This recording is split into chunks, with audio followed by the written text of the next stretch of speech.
Thanks to be back. I mean, it's good to be back. Thanks for having me. It's just a lot of fun being on your show, and I gave you my compliments before we got on the air. I love being on your show. We got so much information to pass on. There are a tremendous list of exciting developments going on right now. I mean, like global changes right now. I agree. And thanks for coming on the show and allowing us to hear all the information that you've gathered and what you're going to give us. But I wanted to start off with what's happening with Deutsche Bank and the European banks. Let's start off there and work our way through everything else. Now, we know that Deutsche Bank, they've been laying off people. Deutsche Bank is in trouble. They've been downgraded. The Italian banks, they're in trouble. I mean, are we looking at a cascading event here where this whole thing is just going to eventually fall apart? Hell yes. This is intertwined. This is ugly, and this is not fixable. We've got a situation now where Deutsche Bank is openly discussed as ready for a restructure breakup. And I don't think it's possible. When you do a breakup, you usually say, well, you got 7 parts and 2 of them are really badly impaired. We're going to find a new buyer for the 2 parts. We're going to restructure the debt for those 2 parts. You got 5 other viable systems, segments of the business. And we're going to go back and redo this and make the 7 all over again, and 2 are going to have a new face. That's not possible here. Deutsche Bank has about 7 parts and they're all dead. All of their business segments are dead. They're all insolvent, broke. They all have big, big negative values. Their stock is reflecting it. It's hit the single digits. And the voice who knows a little bit about Deutsche Bank told me several years ago. He said, watch Deutsche Bank, Jim. That is your meter. He told me this in about 2013, so 5 years ago. He said, Deutsche Bank is your meter. Deutsche Bank is going to die. They're going to keep it alive. The Euro Central Bank will keep it alive. They have to keep it alive because it's got a lot of derivative management there. It has almost as much derivative management as all of Wall Street. It's an outpost. And there's still, I noticed that even Dave, gosh, there was a news report about shareholder meeting and the CEO is under fire at Deutsche Bank, and they complained that they still have not gotten through the Bankers Trust acquisition that was forced down their throat by the Fed and Wall Street banks to create an unregulated, unwatched derivative outpost at Deutsche Bank. Okay, it's all coming apart. I've heard that there is the last remains of the Saudi gold that was not stolen in Switzerland under the guise of the phony criminality for UBS and Credit Suisse. Since when does the U.S. government have jurisdiction over Swiss banks? Okay, that was to steal Saudi gold, to take charge of the bullion banks operated by UBS, which was gigantic. The remaining unstolen Saudi gold was moved to Paris and then quickly shuttled over to Deutsche Bank. Why do you think Qatar, the big Qatar investment fund, why do you think they invested in Deutsche Bank? It was part of a deal. They got some gold at Deutsche Bank also, but the condition for keeping it safe under the Deutsche Bank roof for the Qataris was that they had to pitch in a couple billion to keep the stock alive, to keep the whole game going and the wheels turning inside Deutsche Bank. Okay, Deutsche Bank also owns, now I'm going to get to the big issue. They also own a good deal of Italian government debt. Now, if you look at a chart, even from, say, 2 years ago, you see that Germany had over $90 billion in Italian bank credit exposure. I'm not sure that includes Italian government bonds. Okay, so Germany's got a big swath of Italian debt. Who else does? I included this way back in July of 2016, put it on the public article 2 days ago that's been posted out in numerous sites, that back in July of 16, Germany had 92 billion in Italian bank credit exposure, but France had 3 times as much. We're going to see the Italian banking system collapse. They've already had bank runs. That was a year ago. They've already had in Italy very serious bond haircuts. We've also seen creation of cocoa bonds, which are first in line to go to zero upon bank failure, or, go to 5 cents on the dollar upon near-death experiences. We've already seen that. You've already seen suicides in Italy from bank bond holders who were assured you're protected. They weren't. They lost. They killed themselves. Okay. The Italians are coming up with something called the mini-bot. I don't know exactly how they got the name, but I think of it as a new sovereign currency for usage on paying large tax bills and government bills like, covering the deficit. Okay, so a very high level, elite form of currency. I think it's going to eventually get converted with a devaluation into a new lira. Okay, there are others who say, oh, that can't happen. Well, a lot of things that can't happen have happened. Okay, when the Italians, who are facing severe political disruptions now, with defaults as part of the debate, as exiting the European Union as part of the debate, as creating a new currency as part of the debate, when this thing goes bad, when the big changes come about in Italy, when you do have tremendous structural disruptions with bank failures, I mean, it's not just Monte dei Paschi. It's like 4 or 5 banks. They're all dead. They're all just zombies. When this happens, you're going to see at least one German bank fail. And that's going to cause a contagion that will result in at least one other big German bank failing.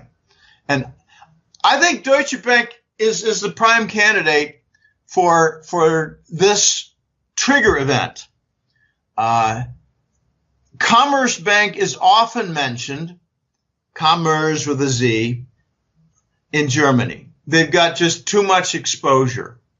But, here's where it gets nasty and dangerous. You can look at Italy, which is the 3rd largest economy in Europe, in the European Union.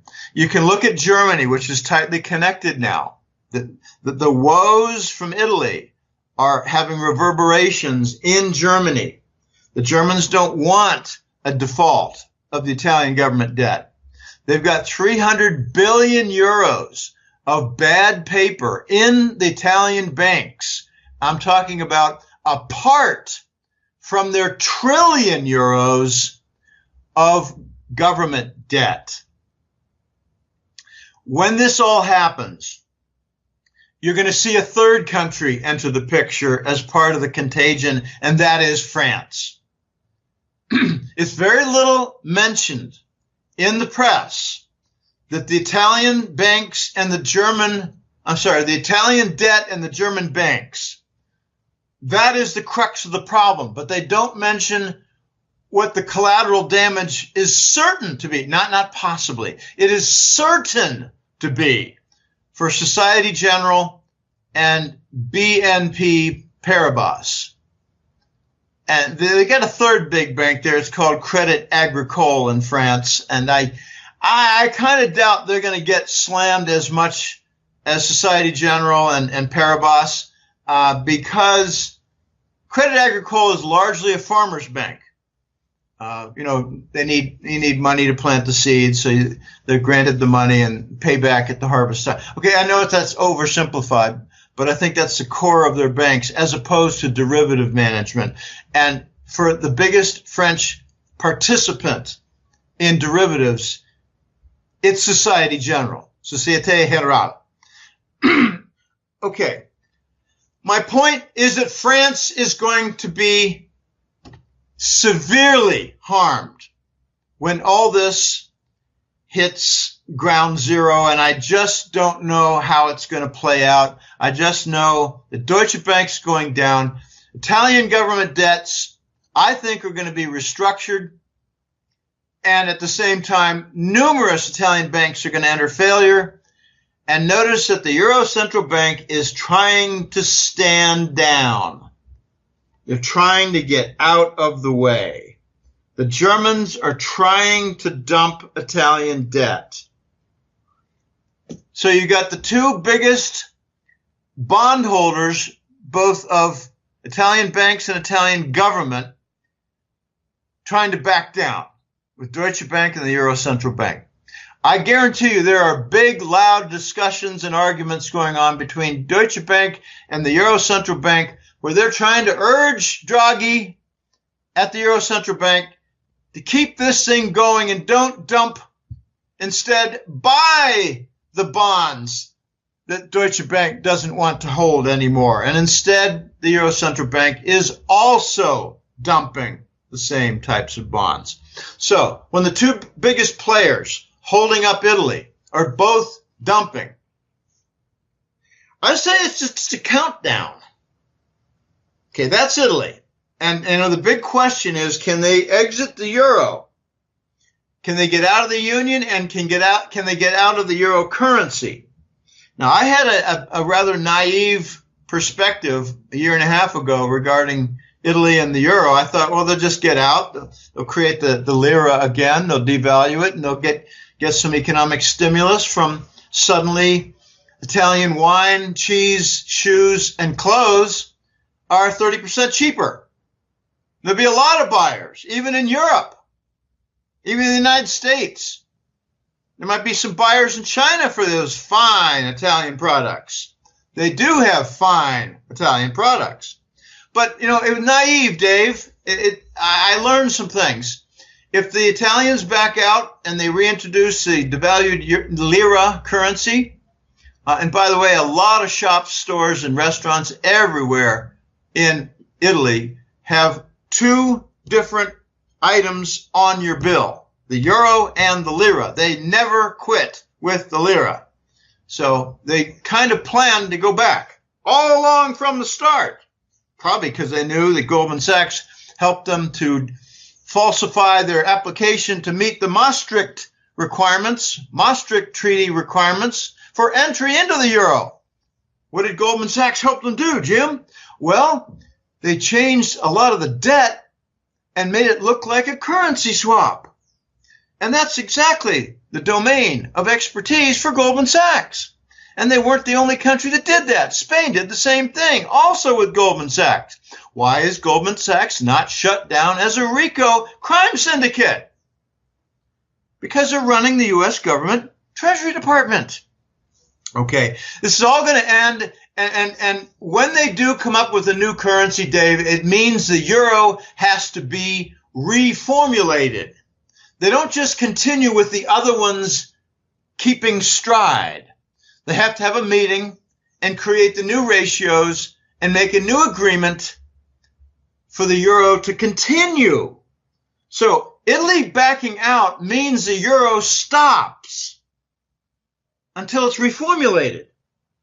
That is a very big deal and a far cry from my original, somewhat naive understanding. If Italy backs out, won't other countries look at this and say, okay, the UK is exiting, Italy is going to exit? Wouldn't Spain, France, and the rest say, something, why don't we exit too? Why stick with this? Okay, I think the two countries that you cited are the critical ones, Spain and France. Let's look at each one separately. Very briefly with Spain. Pardon me. Spain has been doing a financial accounting gimmick ever since the pig's debt became a big issue in 2010. Okay, for 8 years they've been playing financial accounting games, not marking to market their bonds and mortgage bonds and credit portfolios all across their banking system. I'll give you an example. Home prices went down like 20%, Yet on the books, they're not showing as underwater mortgages on credit portfolios within banks. Okay. Well, it means they got false accounting in the banks. Well, that's okay if the government says it's okay. All right. That's their problem. Well, Spain is starting to come out from that because shareholders are demanding proper accounting, and they're going to get their wish, and they're not going to like what they see.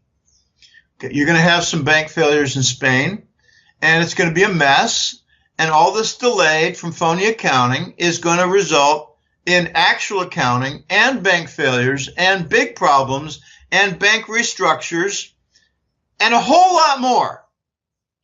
And amidst all that, I think they're going to want to go back to their peseta currency. Okay. In Mexico, they got the peso. All across Latin America, they got pesos. Even in Costa Rica, we got a currency called the colon, which is the name of Columbus. But the slang word for the colon here is the peso.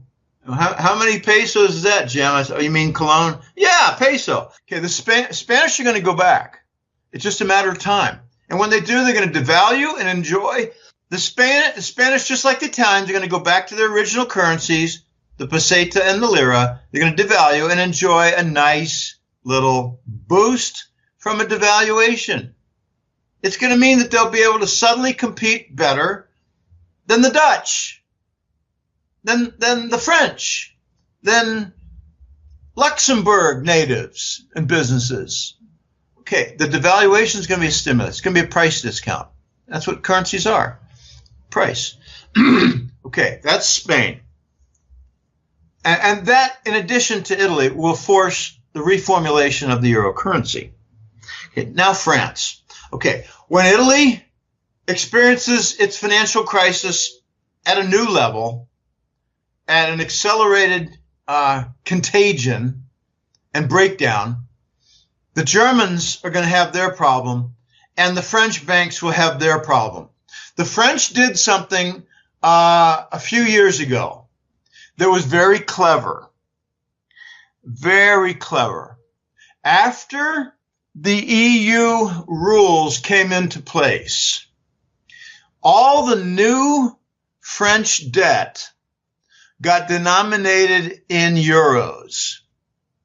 And I'm told that as of about maybe a year ago or 10 months ago, something like 60% at that time, something like 60% of the French government debt was denominated still on the contracts and financial securities in the old French franc. It was not converted over. And the rebellious independent political parties of France are saying, let's go back to the old franc. We've got a substantial core of our debt. And remember, debt is regarded as wealth. It's upside down world. So the French are pointing to their old government debt bonds, their financial securities that they call assets, as being their wealth to pave the way toward a return to the old franc, which they will devalue. And their issue is converting the new government debt denominated in euro currency into the old franc currency. That'll all be handled in the restructure and the devaluation and new formulation of their French franc currency. So they provided a model for Italy. And Italy decided, well, we're just going to create this sovereign currency for the new debt, whereas the French made euro currency but separated the old debt. They're each going about it in their unique national way.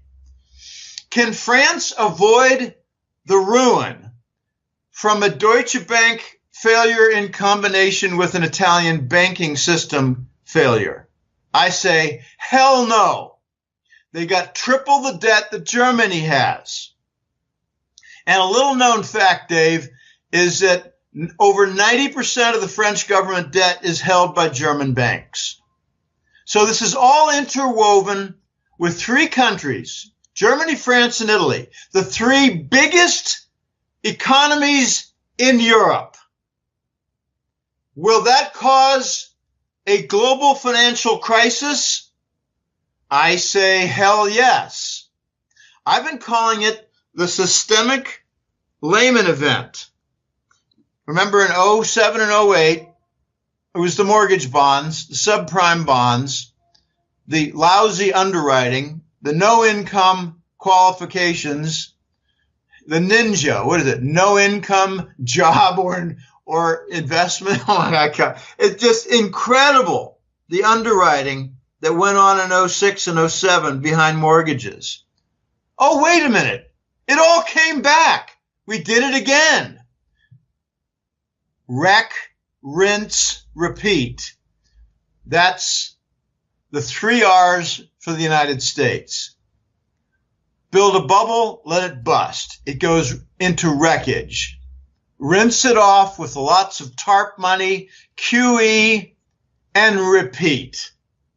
Wreck, rinse, repeat. That's the motto of American finance in the last 30 years. Since what big event, Jim? Since we exported, forfeited, and outsourced our industry. So go ahead. Will this event that you're saying that it's going to come back to the U.S. with France, with Spain, Italy, and Germany, will this then destroy the dollar? I think it will trigger events that bring about a sequence of locations of crisis.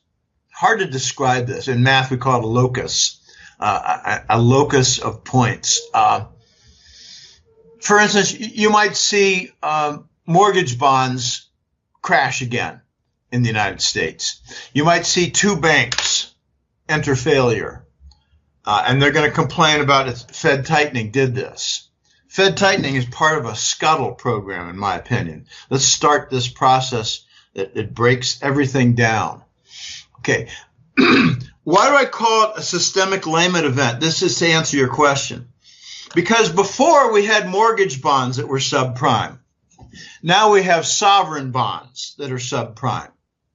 Why is Italy's government bond not still at 7, 8, and 9% like it was several years ago? Because the Euro Central Bank is buying it. The QE, hypermonetary inflation bond purchase program, spread to the Euro Central Bank. And they bought up Italian debt, Greek debt, Spanish debt, Portuguese debt. Without buying those debts, those bonds, all their bonds would have remained over 8%, and they would have had financial failure and debt default in all 4 pigs countries. They didn't want that to happen because it would have taken down the German banks. It would have taken down Deutsche Bank, but Deutsche Bank is going down anyway. It all happened anyway. They just bought time. My point is that sovereign bonds, which are the nice, fancy way of saying official government bonds, like U.S. Treasuries, like French government bonds, like Italian government bonds, they're all subprime. They all have wretched fundamentals with huge deficits and undeserving low bond yields, primarily because of central banks buying them with printed money, funny money.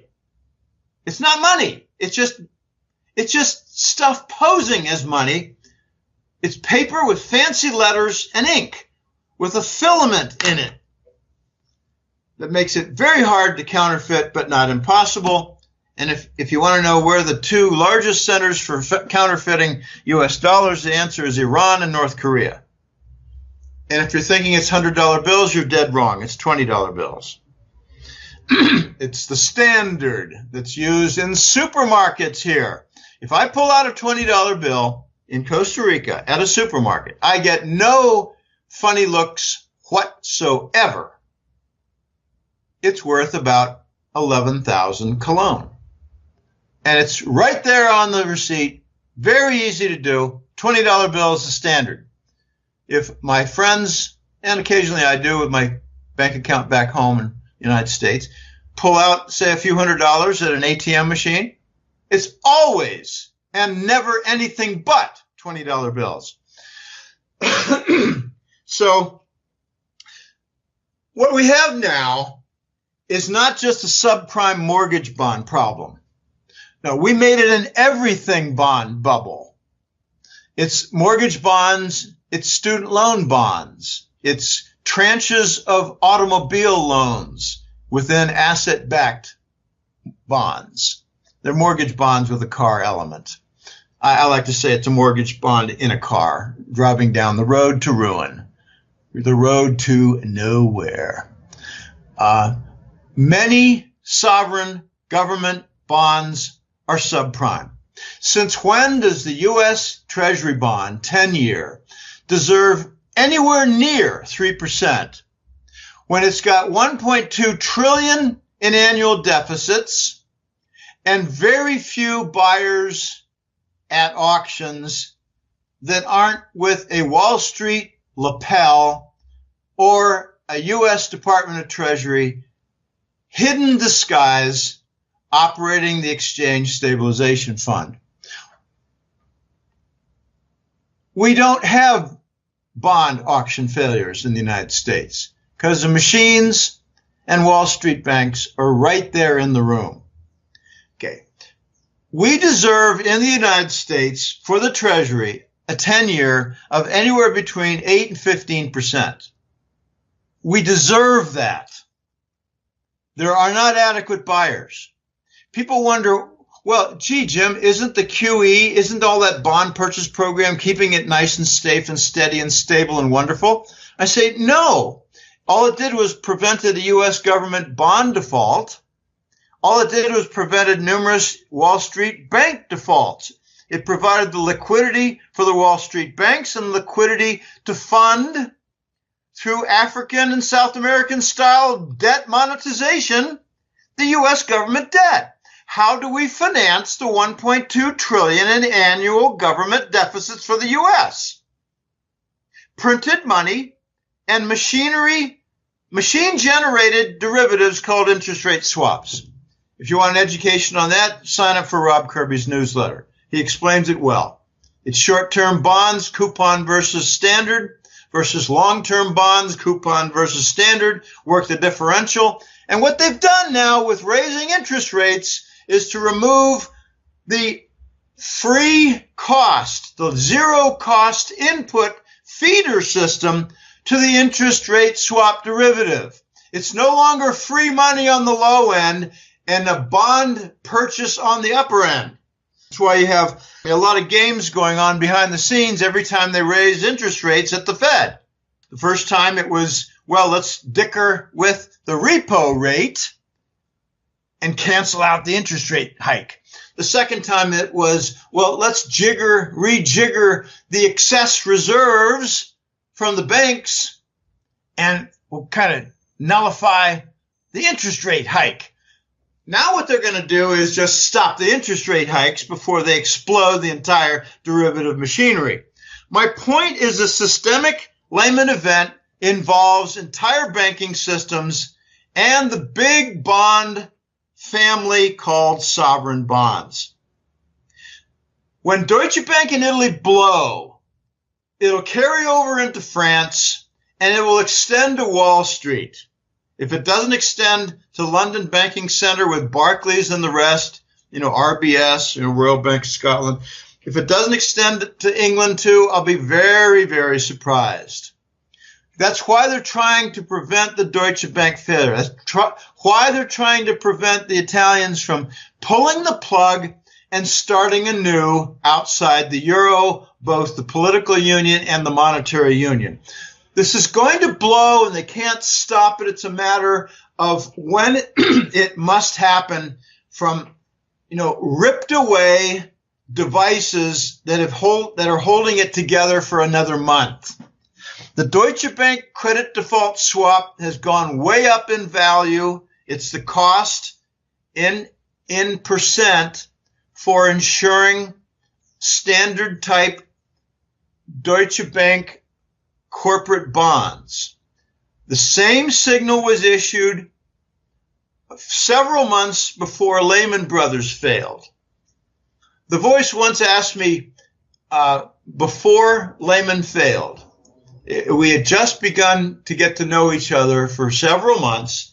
And he said, Jim, you're ahead of the pack. He said nice things to me. What are the three entities that are going to fail? And he named the September weekend that Lehman failed.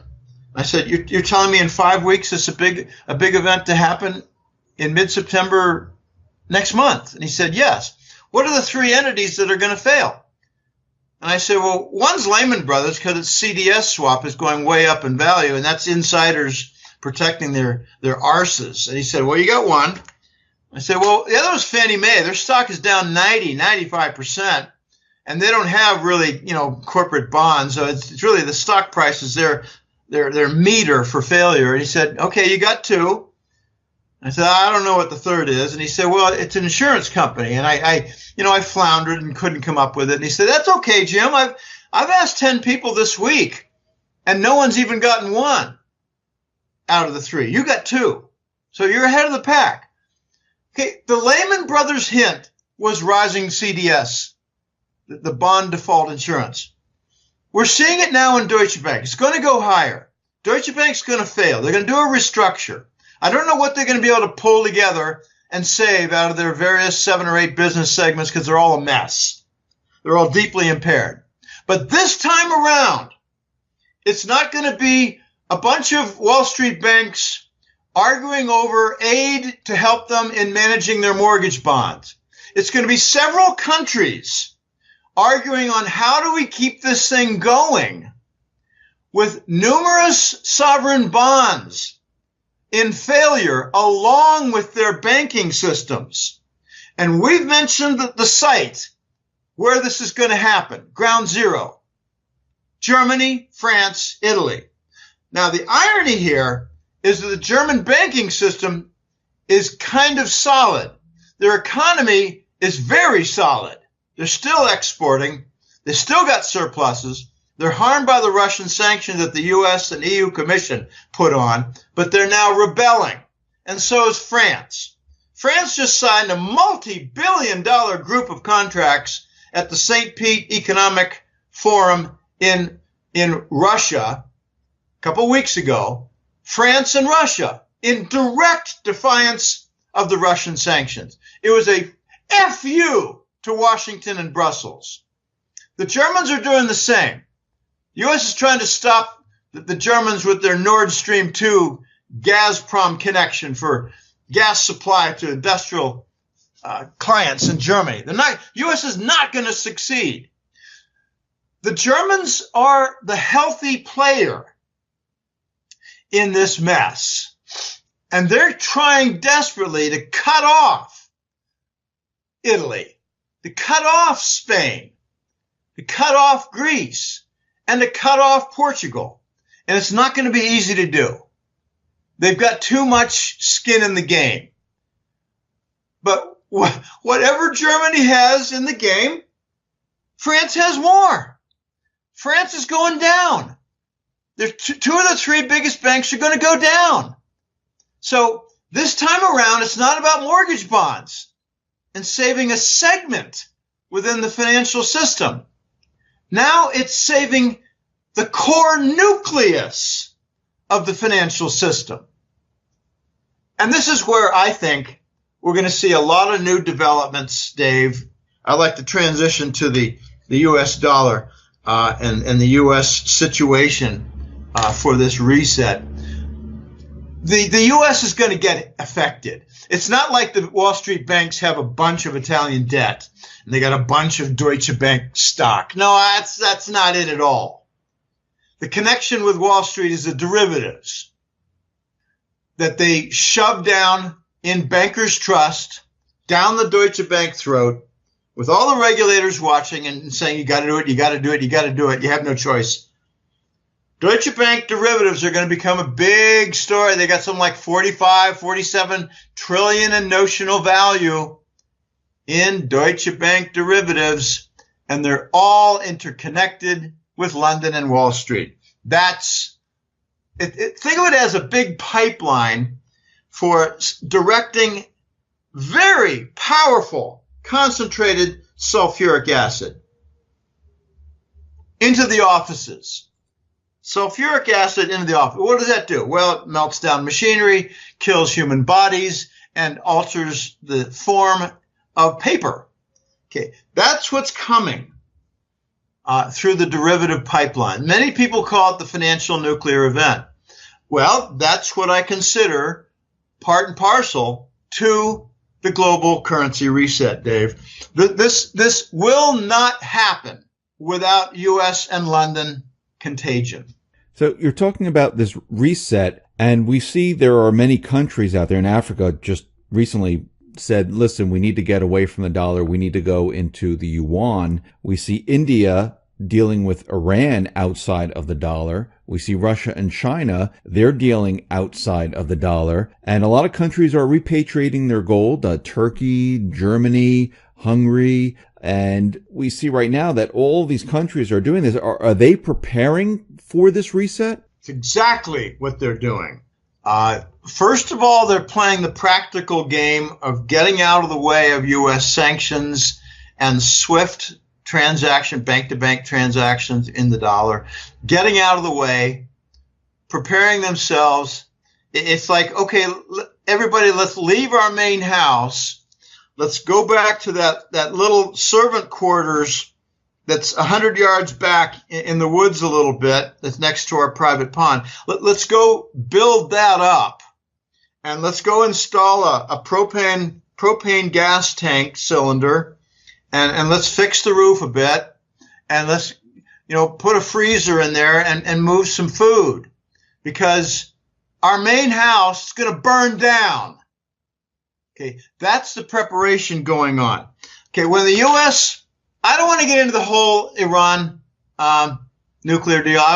That's for another day. It's a topic in itself. It's half an hour. But when the U.S. reneged on that treaty for various reasons having to do with scummy elements and private bribes and who knows what else, what the U.S. essentially did by putting back on the Iran sanctions was forcing Iran to strengthen its barter deals, like with China. All they did was they formalized the Import-Export Bank, loaded it up with Chinese funds, funded it in order to proceed with the import-export trade between China and Iran. Okay, they handled that well. Okay, the Russians stepped in and decided, okay, we're going to get you part, the Iranians, we're going to get you part of the Rosneft oil consortium. We're going to buy your oil. Even though we're the biggest producer, we're going to buy your oil. And I thought, okay, it's the same question. Venezuela, Saudi, and Iran. Why does Russian Rosneft buy oil? They're a producer. They already sell. Why are they buying? It's to process and create the oil cartel. I call it the Russian Rosneft oil cartel. What's that all about? I'll get back to Iran in a minute. They control the oil supply from major producers. They therefore have the responsibility to manage the contaminant level and the viscosity, and they sell it all outside the dollar. And the countries that they buy it from don't have to deal with the entire issue of the U.S. coming down on their throats for selling oil outside the dollar. They sold oil to the Russians. And the Russians might gladly accept dollars, which they dump on the market. Okay, so the Russians are creating an oil cartel to fill the gap created by OPEC, which is a largely dead entity. You have a complete switch, a complete shift in OPEC. A few years ago, it was the OPEC Arab nations that honored the deals, and the fringe element, like Nigeria, Angola, Venezuela, Mexico, those countries dishonored the deals. Now what you have is the fringe nations coming up with signing on deals to limit output, and the Arabs, which are all desperate monarchies from a financial fiscal standpoint, breaking the deals. It's a complete shift, 180 shift. And furthermore, those non-Arab OPEC members on the periphery, I point primarily to Angola and Nigeria. They're African and they're not small. They're dealing in RMB. The Chinese, I put this in the May report, the Chinese are lending treasury bonds to the Angolan government and being paid back in RMB because the Angolans are selling oil. Oh my gosh, the Chinese are very clever in how they're dumping dollars in treasury bonds. Okay, Iran is developing two main cords, the import-export funding with China and the Rosneft oil consortium with Russia. They're also creating pretty healthy deals with India. And Iran has earned the support on a continued basis with many European nations, which are saying, we're going to salvage the nuclear deal. We're going to continue with it. We're going to develop our ties with Iran commercially. We're going to honor our new contracts. And the only one that backed out so far is the globalist cabal corporation called French Total. Take a look at their board members, and you probably find, buddies of Rothschild and the most tarnished of the globalist elites. Okay, they backed out, and a Chinese energy company, CNPC, took over the French Total operations, and they got a deal. Fine. Qatar has also got Chinese deals. Qatar is already selling oil and gas to China in RMB. So when the Saudis do it this month or next, they won't be the first. Qatar is the first.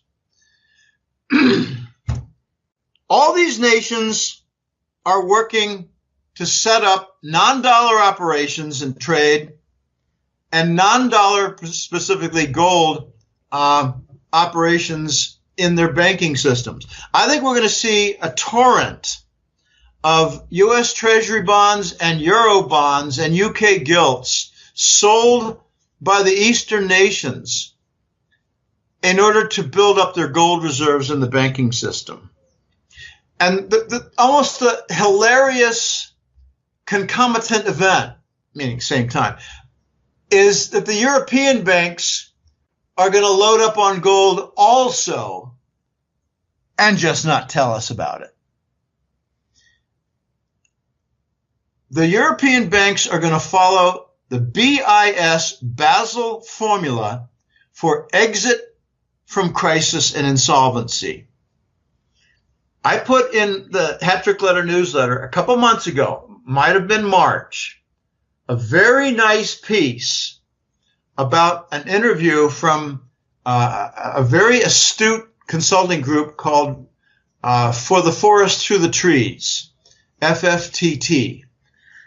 They had an interview of a fellow named, I think his name was Zylstra, with a J in there, a Swiss fellow who was the board chairman of the Bank for International Settlements, Basel, often just called Basel.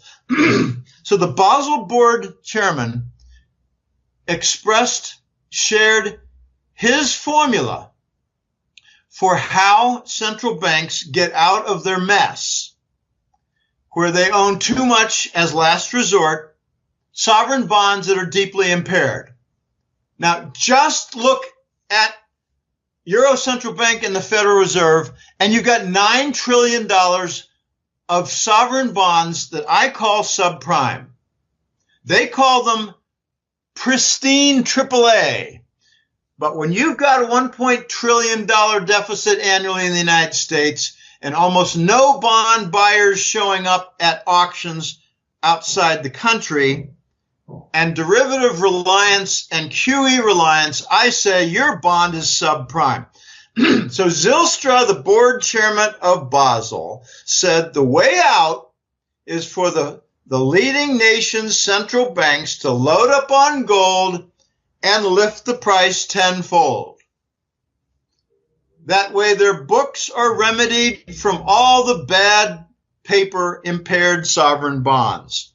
Now, that was in the 80s that Zylstra said that. Move to 2014, where, I can't think of his first name. His last name is White. Chief economist at Basel. His name is White. And he said, we've got a crisis. We've got the central banks now in Europe and the United States and elsewhere, all loaded up with impaired bonds. And the way out is for causing a financial crisis and then announcing late in the game that gold will be the solution, a return to the gold standard, and the major central banks will have loaded up with gold to enjoy the tenfold increase in price and therefore get themselves out of the insolvency jam. Okay, that's a solution in the West. The solution in the East is much different, where they simply move to gold payments and instruments related to that for trade. And that's why I think a very big trigger coming up is the Chinese are going to announce a gold trade note. There might be some Turkish participation in supply. I think the Turkish are going to have a participation in the BRICS gold platform that is taking shape now. And if you think the Turks don't know anything about gold, you're wrong. They got 1,000 years of history. Just take a look at the Ottoman Empire. Now, whether or not it failed, I think it failed economically and militarily because they outsourced their weapons development. Okay, that's a different story another day. The Turks know gold. I think the Turks might even enter the BRICS alliance. I mean, like BRICS with a T at the end. This is going to get very hairy because the East is going to pursue gold through trade and immediate conversion in banking reserves to gold bars from the lousy, impaired, what I call subprime major sovereign bonds like U.S. Treasuries and Euro bonds, while the West does a secretive game of fixing their balance sheet, fixing their insolvency by hidden gold accumulation. And it's going to get very exciting because a lot of insiders are going to start moving big amounts of money while the COMEX breaks. Now, I don't have a forecast of when the COMEX is going to break, Dave, but I'm hearing a number of rumbles from 2 or 3 different places that they just cannot handle any longer the paper games inside the COMEX. So things are breaking. It's very timely, like, Deutsche Bank and Italian banking system, very timely. I'm excited by the developments, and I'm just absolutely convinced we're going to see a gold price 10 times higher. Now, I get some naysayers and say, well, Jim, before we get 10 times higher, don't we have to get to 2,000 first? And I say, yes, we do. And I think things are going to move very, very quickly. And I'm hearing also, a couple of my best sources are confirming this. The breakout's not going to happen with gold. It's going to happen with silver. And then maybe silver will be pulled back, and then you have the big gold event. And then all the political and the central banking and the currency policies change. And then silver just pauses a while. And then silver goes up 20-fold. That's kind of how I think it's going to play out. But, that's a very rough script, Dave. Jim, let me ask you, you're talking about these nations and central banks accumulating gold. We know Russia and China, they accumulated a lot of gold. And it sounds like they're getting their gold back and they're preparing for a reset. What about the U.S.? You did mention something about some type of secret gold or something like that. We know that Mnuchin was, in Fort Knox, he held up a gold bar proving that we do have gold. But do we have enough gold to weather this reset that is coming? Oh, boy. Very, very tough questions. What Mnuchin held up was a tungsten bar with gold plating. Now, back in the Clinton administration, up to the year 2000, there was a massive project underway to convert just about all, not all, but just about all the central bank gold at the Fed, convert it to tungsten bars. I know this sounds outrageous, but, you know, the Clintons and the Bushes are probably the grandest criminals in the history of the United States. They're both presidents. I call them the narco presidents. It's Papa Bush, Clinton, Baby Bush, and Obama. They're all narcotics presidents. The narco presidency and the lineage. Trump interrupts that. So that's why they hate him and go after him so vigorously and criminally. I mean, they're using criminal methods to attack him. Falsify a dossier with Russia and all that crap. It's just ridiculously silly stuff. But the Clinton gang with Robert Rubin and Papa Bush converted, I'm told that it was like over 1 million 400-ounce bars. We're talking about, you know, like 30, 40-pound bars. 1 million bars were recast and converted to tungsten. Now, I got more of this story. It's Eberhard Refinery in Western Canada. But I got more of the story from a Canadian contact who said, Jim, there's a piece to this that fits in like a glove. And that is, there was a giant tungsten deposit very near the Eberhard Refinery. So they produced the tungsten nearby, very low transport cost, moved it to the Eberhard refineries where it was operating 24 hours per day, 7 days per week, and 360 some days per year for a couple of years. And how did they ship all this fake gold out? Well, through the Bush-Clinton narcotics route from Mena, Arkansas base to Panama, which is largely a Langley concentration center for banking. Okay, what country was the biggest victim of this tungsten gold? The answer is Hong Kong. China bought a tremendous amount, but Hong Kong was, I think, the biggest victim for the bank fraud. And there's some very astute financial analysts who've helped me to become aware. But if you look at the Department of Commerce quarterly reports, you'll see in them a line item called industrial supplies and materials. And it's got a couple billion every single month sent out to Hong Kong. I think it's restitution. They cut a deal. Hong Kong bankers keep quiet. Don't talk about the Bush, Rubin, Clinton crime scene. And it gets fixed. But the country that did not get fixed was China. And you know, here's, you know, just a little sideline story. But China got robbed. They did a gold lease and they didn't get it back. Wall Street just reneged. It was part of the 2000 conversion of handing back Hong Kong to the Chinese as a no longer British colony. Okay, I'm mixing stories here, but it's about gold shipment fraud. The first story was about Bush, Rubin, Clinton shipping 1.3 million bars of gold. We're talking about numerous aircraft loads. They stole the $600 billion of Fort Knox.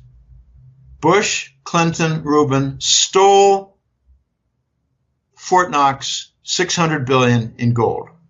That needs to be addressed, and it is being addressed. But let me just quickly finish the sideline story. The Chinese leased a bunch of gold to Wall Street because Wall Street wanted to use someone else's gold. You know, it's like, you know, borrow someone else's money to build your housing portfolio as a wealthy magnate. Okay, fine. Wall Street wanted to use Chinese gold to keep the dollar game going in the 2000 decade, and they did, but they reneged in 2005 and 6, reneged on the repayment of gold, repatriation of gold to China. So China announced, we're going to focus on treasury bonds. Okay, read between the lines. We're going to sell Fannie Mae bonds. That was 2005. So what precipitated the Fannie Mae and Lehman Brothers subprime bond failure in 2007, but none other than the Chinese dumping Fannie Mae bonds? Never in the news. Okay, back to the U.S. Trump is trying to recover the roughly 8,000 tons of gold that were stolen from Fort Knox. And the routes for the crime scene, the getaway routes, are through the Philippines and Marcos and UBS. Okay, remember the UBS had a fake crime scene story, and the U.S. came in and controlled it. Was it tax dodging U.S. accounts in UBS, and oh boy, Iran sanction violations with Credit Suisse. They come up with their reasons. U.S. came in, they stole the Arab gold. Okay, in UBS, fine. But there's another side to this, and that is the U.S. shipped its real gold to Philippines, where it mysteriously was sent off using Continental Energy Corporation as a cover, just a shell corporation. There's no energy produced at Continental Energy Corporation that I know of. Help me to understand. Okay, that was to ship all the gold from the Philippines, which was stolen from Fort Knox, ship the gold, the real gold, from the Philippines to the banker cabal, to the Basel globalists, the Clinton, Bush, Rubin, criminals, facilitated the deal to steal the gold. And apparently, Trump has recovered it. That's exciting. So maybe, apparently, Trump has recovered the real Fort Knox gold. Okay, before anybody gets all excited that the U.S. is going to go back to the gold-backed dollar with the gold standard in banking and currency and all that, let me remind of 3 massive challenges that must be done in order to bring about that wonderful result.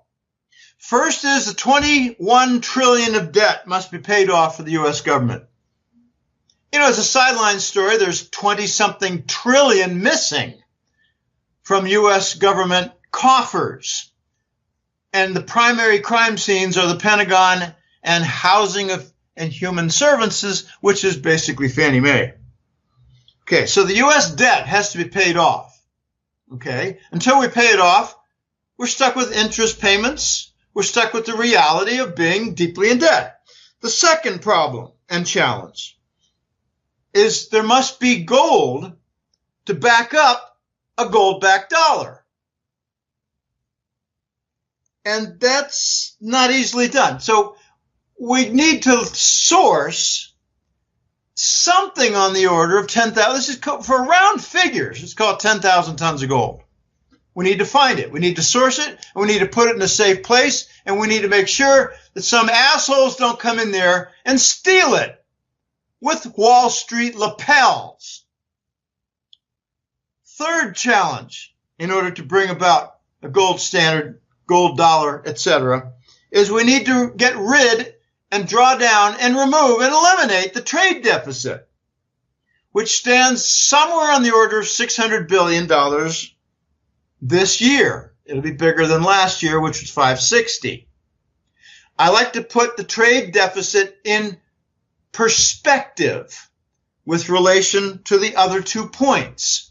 If we have a gold-backed dollar and we have a $500 and something billion trade deficit, our trading partners who hold our imbalance, who hold our deficit, can legitimately request the gold. At a $1,300 gold price, that is 13,000 tons of gold. So if we have 10,000 tons of gold backing our dollar, we lose it in less than 1 year. Okay, which means we can't do it. We can't execute the gold standard plan for the dollar in banking. Some naively, I think, like simpletons say, but Jim, you don't understand. We're a big oil producer. We got the strategic oil reserve. To which I tell them, have you ever done a calculation on what its value is? Or did you just stupidly assume, like most American financial observers, that it's all good? They say, no, I haven't calculated. I say, I have. It's worth $8 billion. So if we go to the gold standard and we say, no, we're not going to forfeit our gold, but we're willing to forfeit our energy reserves, well, we can start with the Strategic Petroleum Reserve and say, well, we need 80 of them. We need 70 of them in just the first year. So we lose 70 times our Strategic Petroleum Reserve in just the first year. Therefore, we cannot do it. I heard as part of this gold recovery and the Wanta controversy being settled, it's being worked out now. It's just extraordinarily difficult and reveals the criminality of Bush, Clinton, Rubin, Paulson, former Goldman Sachs CEO, and all the misdeeds involved with that. And they didn't steal the funds. They hijacked them to steal the interest. They did steal money, but they stole the interest. Well, it's kind of like, you're going to kidnap a person, and you're not going to kill him, but you're going to steal his organs. And if a woman has a baby, you're going to put that baby into sex slavery. So you're stealing everything about the person, but you're not killing the person. That's what they've done. And I'm told that one of the key projects after the release of the gold and the recovery of Wall Street stolen gold by Wall Street, the recovery of the Fort Knox stolen gold, where the thieves were Langley and Wall Street. This is not just Wall Street banks. It's Langley. Langley's a gigantic crime center, and their funding is narcotics. Afghanistan. Huge, huge, huge.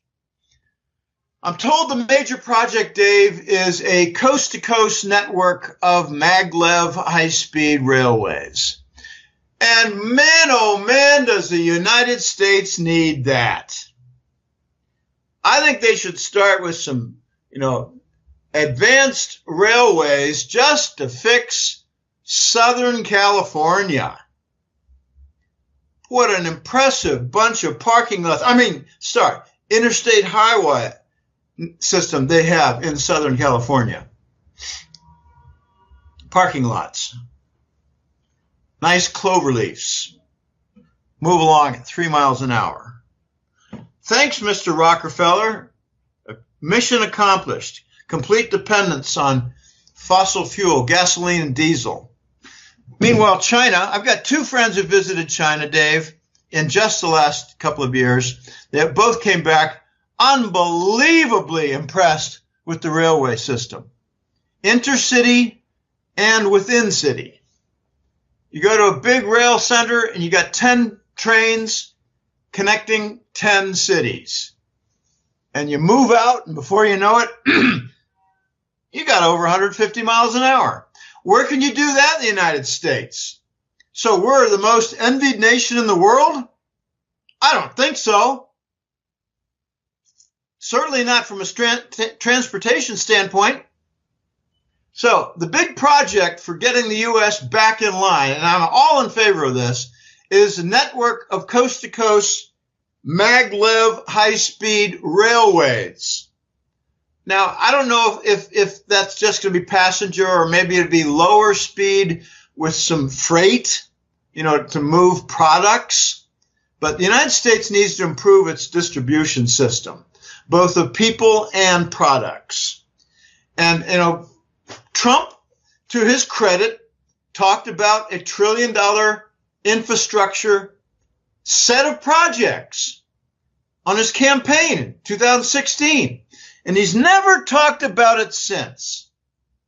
I think because There are a number of reasons for this. You could get cynical and say, well, you got bought out by the Wall Street bankers. You got bought out by the bad element, warmonger, military complex. Okay, fine.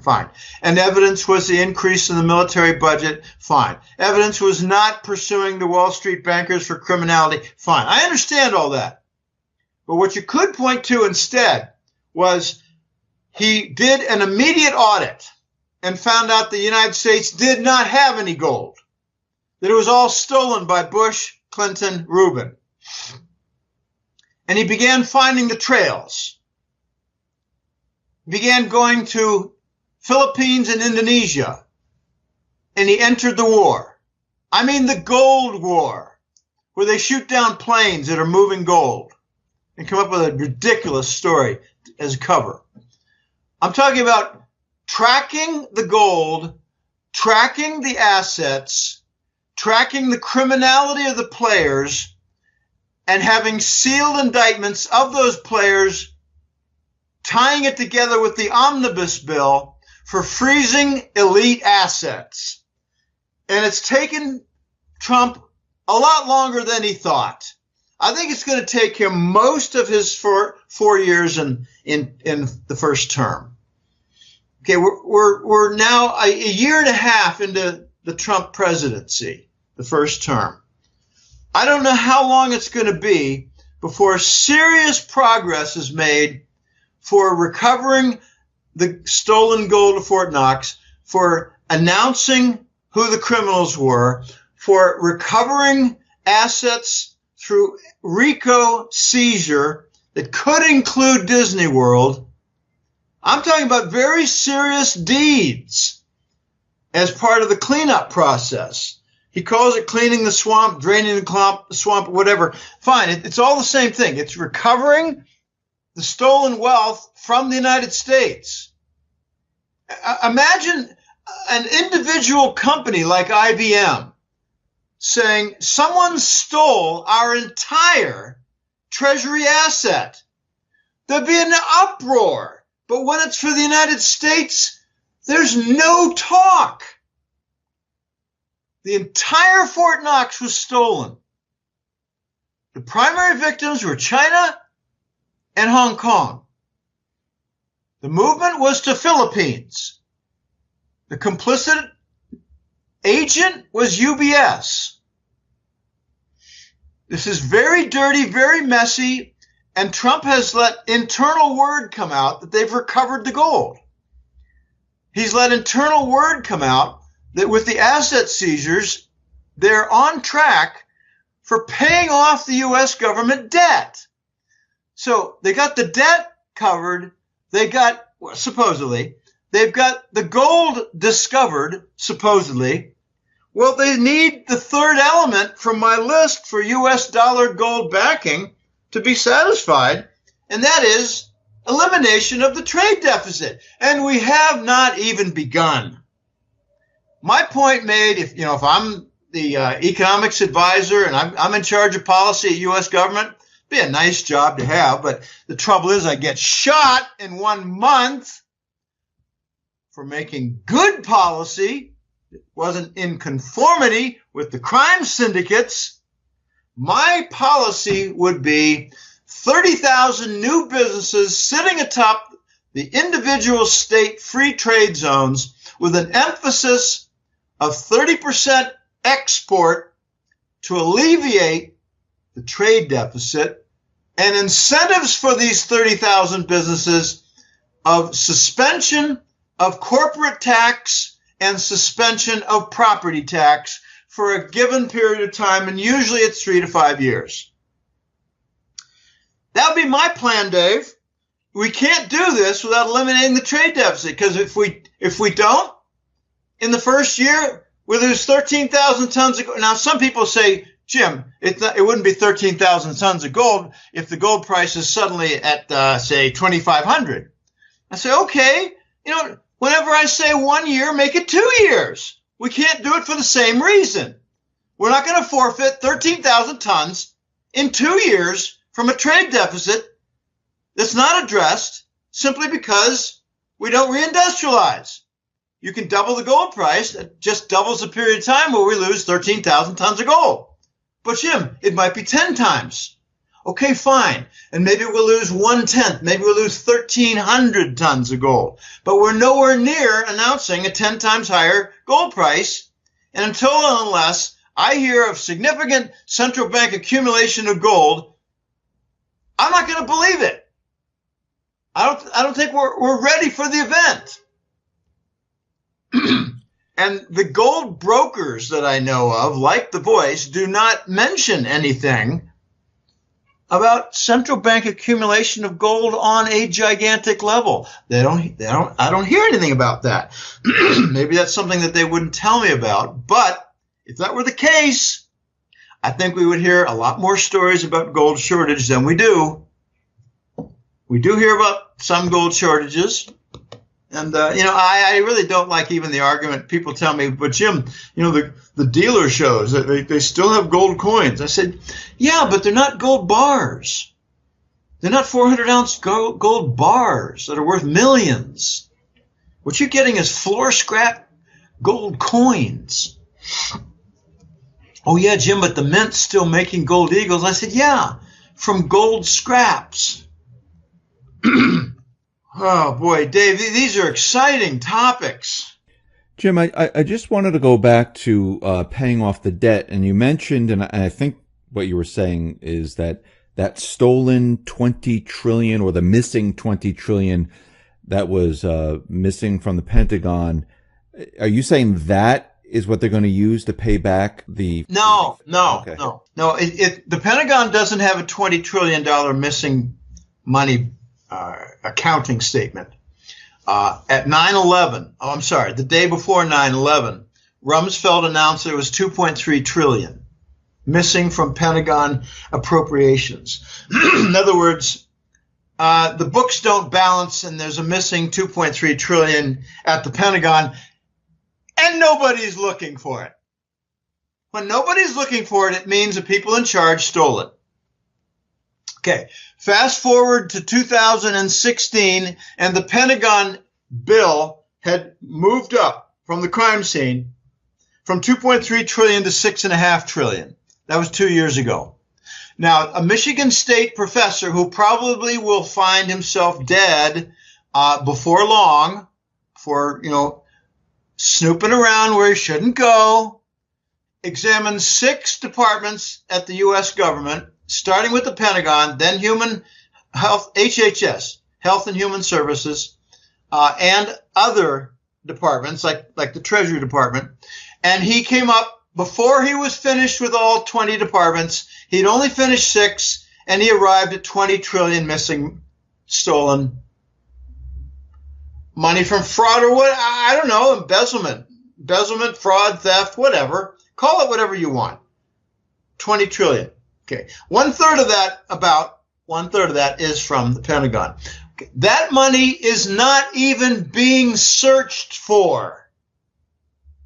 Okay. When I say that there's 20 trillion that Trump believes he's got covered, I'm saying it's from the sealed indictments of elite players, individuals, and their companies that might include some banks. I'm hearing that there are some banks in this list. They're banks without a proper license and authenticity. They're just kind of rogue banks working for the globalists. Okay, that's on the list of targets for Trump. He's got so many very powerful targets that he's pursuing that he's in danger. I'm not talking about CNN. I'm talking about real people. Okay, if you add together all the elite wealth, the owners for which have sealed indictments, Trump is claiming that that's over 20 trillion. That's the funds. And if you ask me, well, what are these indictments over? What are they about? It's about large-scale thefts. It's about pedophile, child sex ring, satanic sacrifice killing of children and the operators. Now, you had some important resignations in the Congress in the last year without adequate explanation of their resignations and withdrawal from political life. You also had some significant executive resignations. I don't want to mention names or companies, but there are several of them. I'm told they're all involved with the sex child killing rings. I don't like the word pedophilia. I was telling Dave before the show started with the recording that pedophilia makes it sound like, Uncle Tommy likes to stick his hands in little Susan's panties, and little Susan's only 6 years old. No, we're talking about something much, much more devious and heinous. It's underage child sex rings, sex slavery, and child murder with satanic ritual sacrifices. That's what the press calls pedophilia. It's a lot more than Uncle Tommy with his hands in little 6-year-old Susie's underpants. Okay? It's killing. It's producing adrenaline rushes from little children who are scared, mindless, witless. So adrenaline is in their blood when they mix it with wine at their rituals. And then they put the little dead bodies in unmarked graves. And they came from orphanages where they're called runaways. And the states call them closed cases. I'm sickened by this. I have a very unusual request, Dave. Are you still there? Yes. Yes. I have a very strange request that the Christians out there who have their own, this is an emotional point for me, who have their own prayer groups and people of strong faith, I wish they'd pray for me. I feel I'm under attack. I mean my personal life. 2 years ago, some things started to unwind. I'm talking about, I don't want to get into details. Things started to unwind and painful things for me. Costs, relationships, etc. Death. And I believe that I'm the object of some satanic, I don't like the word spell because it makes it sound like a silly game for kids play. I think I'm the object of something satanic to harm me. I've been on a mission. I've been bold. I've talked about narcotics. And since about a year and a half ago, I've been starting to talk about the satanic element in bankers, in Wall Street, in Langley, in energy firms. I had a client tell me, Jim, I live in Alberta, and there's several energy firms out here, and I had a 7 a.m. presentation, and I came in early. No, I had an 8 a.m. presentation. I came in early at 7. I wanted to get my ducks lined up. I wanted to get my presentation lined up because it was for a funding project that I wanted to get involved in. And I said, does this have to do with the Alberta oil sands? He said, it's all the same thing. It's all related. They're all interrelated with funding, etc. And I heard noises at the end of the hall. And this was 7 in the morning. And I went in there. I just stuck my head in there. And the CEO was wearing a black robe with red trim. And they had candles. And they had 3 or 4 others. And they had dirge-like satanic music. And this was the CEO that I was trying to get multi-million-dollar funding for my small energy project. He said, Jim, if there's nothing else in my message, it is the energy industry at the top is loaded with Satanists. And I said, okay, well, Rockefeller's not the only one. He's got his, friends in line and probably arranged for his friends to make acquisitions so that they're all one big happy family working in the energy industry. And he wrote back and said, yeah, ditto the big pharma industry too. I said, yeah, I know. Okay, so I'm asking people out there to use your Christian faith to help build a shield.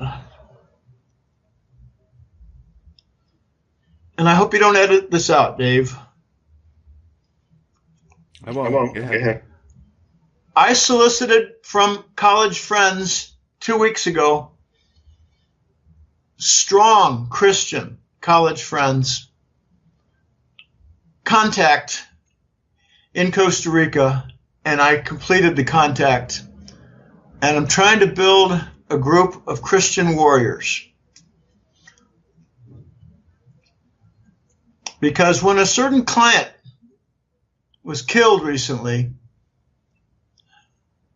I'm just wondering if it's all connected. And when a certain friend experienced a near-death experience a couple of years ago, I'm wondering if it's all connected. I want to build my Christian faith and my Christian warrior prayer shield. There are a lot of Christians out there. Some of them are quiet in their faith. Some of them are very open in their faith. I'm asking you to help to pray for my Christian shield, because I'm a warrior and I put myself at risk. And to be honest, I'm not sure I'm going to get out of this in the next few years. Now, the voice might hear this and get upset at me, and I'm saying, my man, my sir, this is my life. I need help. I need protection. And this is one way I'm going about doing it. I don't know how often I'm going to make this kind of appeal, but I feel an affinity with you, Dave, and I feel like you've got a strong platform. There's certain guys who I think as a host would not take me seriously. I think you do. I knew a number of Christians when I was in college. I only went to a few, Bible studies. I backed out. I went the drug route. I went to marijuana parties. I got in trouble with that, and I straightened my life out in '87. The end of April this year, end of April, I had my 31 anniversary. 31 years of being outside that entire world of drugs and stupidity and insanity and wreckage. I could have been a very fine university professor. Pardon me, professor, like my father. My father's in literature. I'm in statistics. I could have been a great professor. I'm told all the time you explain things well. You're good teaching seminars in the company. I've done 100 seminars in companies. But I went the drug route. I got clean. I continued with my work. I was very grateful to my employer for their employee assistance program. EAPs are very standard in big companies now. April of '87, I went to rehab in Spofford Hall, New Hampshire. It was an exciting time. I came out. I pursued my faith a little more deeply, made a number of Christian friends. Some of them I have kept to this day after '88. But my college friend I appealed to because he's involved in a church with his wife in a role. I don't want to mention names or states or anything. They're just strong, and they help me, and I've got now a small group forming, and it's exciting. It's uplifting. It's like a breath of fresh air, and I just say to my closest friends here, we're going to think positively in the power of Jesus to stop these Satanists. They're incredibly entrenched. They're super wealthy. They control the press networks. They control the energy companies. They control big pharma. They control Wall Street banks. They control much more than that. They control Monsanto. They control Halliburton. They're trying to wreck the earth, as they like to say, to make hell on earth in Satan service. Now, I went out on a limb there, Dave. I don't have much more to say. I've got my little stone duck. I got my little peluche, a little raccoon on the wall, and I've got my faith. And I want to get out of this reset and the aftermath. I want to get out of this in one piece. I've helped a lot of people. I've awakened a lot of people. I got a gift 2 years ago from a client that shocked me to my core. It was a big batch of silver coins because he said, Jim, you helped me to save my entire financial structure, and I went the right route, and it's going to be safe. I've sold my share of a company that I helped found, and this is my gift to you. A gift. Pretty sure he's a Christian too. I don't talk about my faith much, but I got saved from a world of drugs in '87. It messed up my career, messed up my family, messed up my marriage, messed up my finances. And I like to think they actually told me in rehab. It was an interesting day that day in group therapy. It was a very smart group therapy leader. She said, Jim, have you ever thought that you could have had a very successful and outstanding career as a mathematics statistics professor in a fine university? I said, I hadn't thought about that. Thank you for making me aware. I'm not a publishing scholar in statistics. I'm a publishing analyst in gold and finance and economics. So my dad makes fun of me at times and said, Jim, well, you don't really have a resume of publications because it's just in gold. What would you say to that, Dave? I say I appreciate everything you've done, and I appreciate your work, and I appreciate what you've been doing, and I love your work and your interviews and your letters, and I followed you from the very, going way back. I listened to you, and I was happy to have you just come on the spotlight and actually be a guest. So I want to say thank you, and I appreciate it. Well, I appreciate the kind words and compliments. My main question, though, was, do you think publications in the gold journals, the online gold journal, do you think that qualifies as a resume item? I absolutely do. Absolutely. What I do is I put it on my resume, but I put the Gold Eagle and the Gold Seek index of my articles as the resume item, whereas my father, I'm not making this up. My father with his literature, my father has 20 pages stapled to his resume of his official publications with fine elite journals. I don't have anything in the Journal of American Statistical Association, JASA. My professors did and do from Carnegie Mellon. I've got one publication of my thesis. It's in the Journal of Applied Probability in England, and it's co-written by me and my Carnegie Mellon thesis advisor, my PhD counselor. And I'll be eternally grateful to him.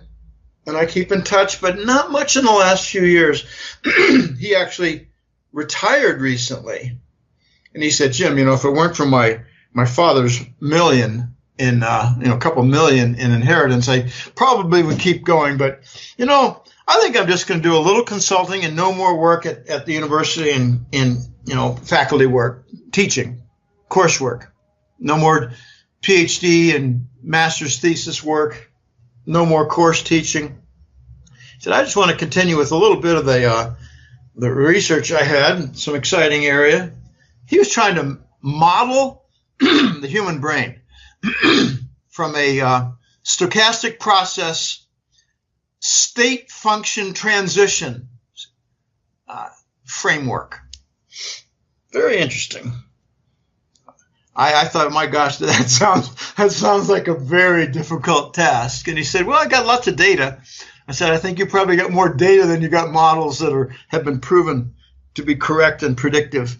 He said, well, you got that right, Jim. But, I could have been a university professor like my dad. My dad's in the who's who. And he's not real proud of me for my work because he calls me unpatriotic, Dave. We're getting, kind of personal here, but this is real. This is real. When you're a gold analyst, finance economics, you put yourself on the line. When you expose the corruption with the dollar and banking and economic false statistics, you put yourself on the line. And when I went in college and got diverted into the alternative world of hippies, I even went to some Northern Vermont Grateful Dead hippie conference fairs. What is it called? The Bread and Circus, I think. No, yeah, I think Bread and Circus. Anyway, very, very fun.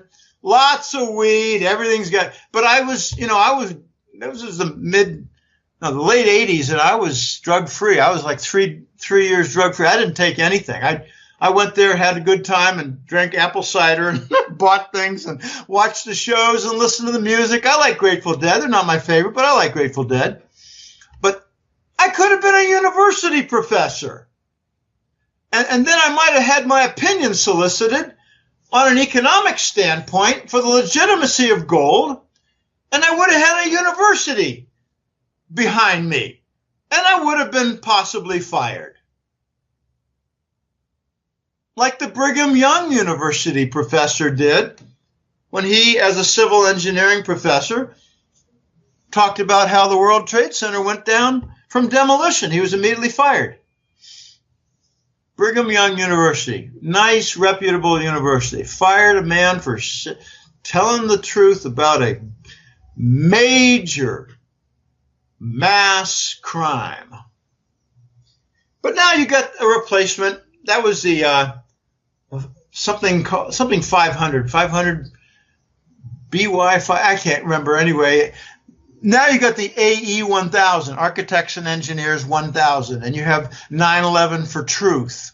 So these groups have formed that are big and can't be stopped to talk about 9/11. The first 2 death threats I got were over 9/11. I wrote an article in 2005 called Iraq, Oil, and Gold, where I talked about the Nazi playbook and how it was executed with the World Trade Center taken down, the invisible army, the whole bit. I got a death threat from a Swiss banker. And then at a Munich, Germany conference, I got a death threat from U.S. Homeland Security. So I decided on exactly what I would not talk about.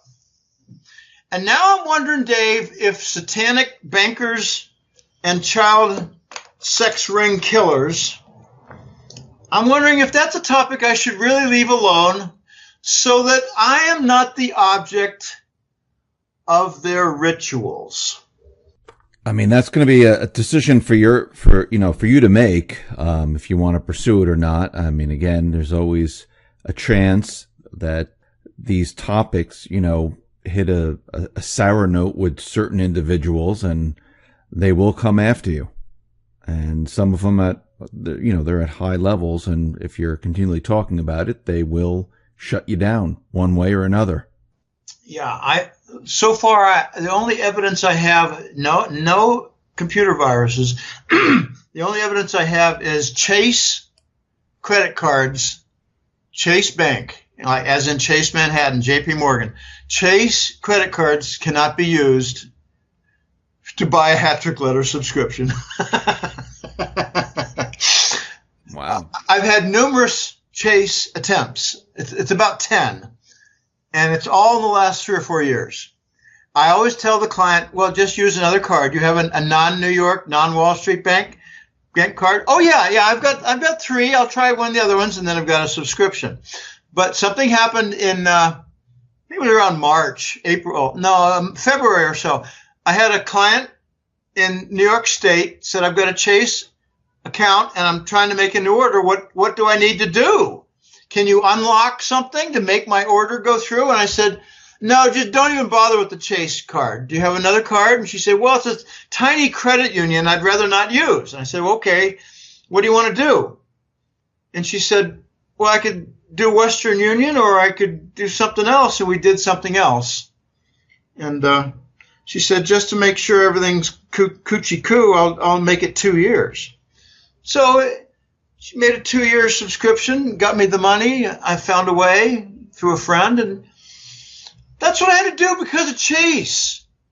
But, you know, I got a couple other clients who say, Jim, I use my Bank of America card. That's not a problem. I said, okay, but that's not really Wall Street. It's Bush, but not Wall Street. I got another client who says, Jim, I used a Citibank card and no problem with that. And I said, okay, good. So maybe it's just Chase, because of all the banks that I pick on, I think JP Morgan's probably the number one I pick on.